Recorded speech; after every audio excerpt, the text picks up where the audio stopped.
Hello and welcome to this week's Weekly Wisdom Wednesday.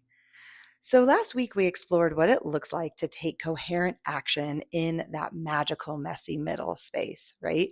Aligning what you do with the frequency of who you're becoming. This week, we're diving into what happens after that shift begins with integration, normalization, and becoming. I'm Chelsea Hazlett, and I'm so grateful you're here. So here's the thing about manifestation is that it doesn't land in one big kind of ta-da moment as much as we would love that, or as much as sometimes it seems like that, right? If you go back and listen to one of the drops about quantum leaps, where it seems like something just happens out of the blue and we jump timelines, it's actually because we've been making choices, micro choices, and shifting our energy all along the way. Right?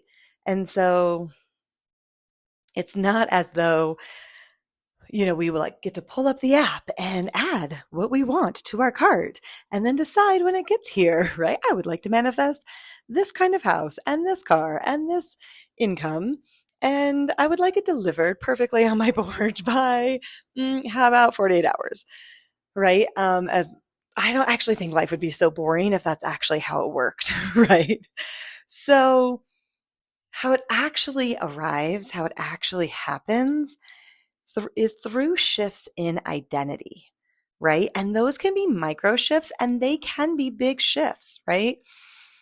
But those shifts only stick when you integrate them into your everyday, very real 3D life.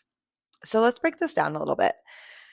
Integration is when you take the energetic and emotional work you've been doing and anchor it through consistent choices, right? Like I just said, those could be micro choices, those could be big choices.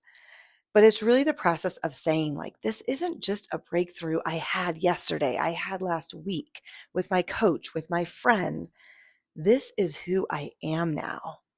It's literally anchoring that identity into a fresh reality. Now, normalization, we're going to say, is when the new level, right, kind of stops feeling like such a stretch or such a high, right? Some of us are really primed for that stretch feeling like a high, and it really starts feeling like home. It could feel a little bit more chill. It's no longer uncommon, right? What you're experiencing is actually just you now, right? This is when your nervous system relaxes, your choices really stabilize. You don't have to put so much mental energy into making them. And it's really when we start to see the external reality catch up to all this energetic work. And then the heart of it all is this becoming.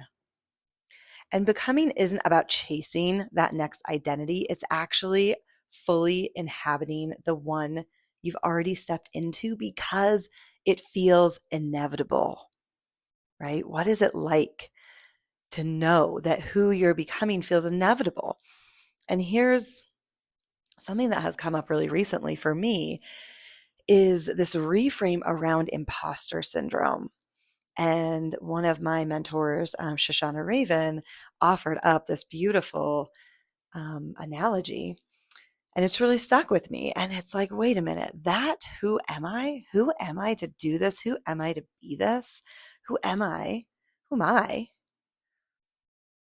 Is actually fully the unconscious part of you who is scared as shit of the change, right? Who is so deeply attached to the comfort of the known that imposter part is actually, that is the new version of you.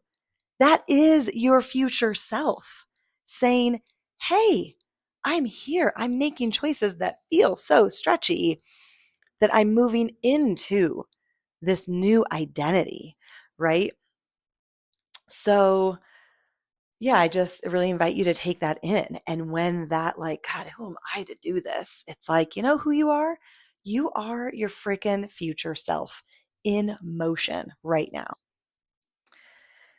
So, what's interesting though is that there's like can be a little tension, right? About like what might not make sense on the surface is so many of us resist this stage.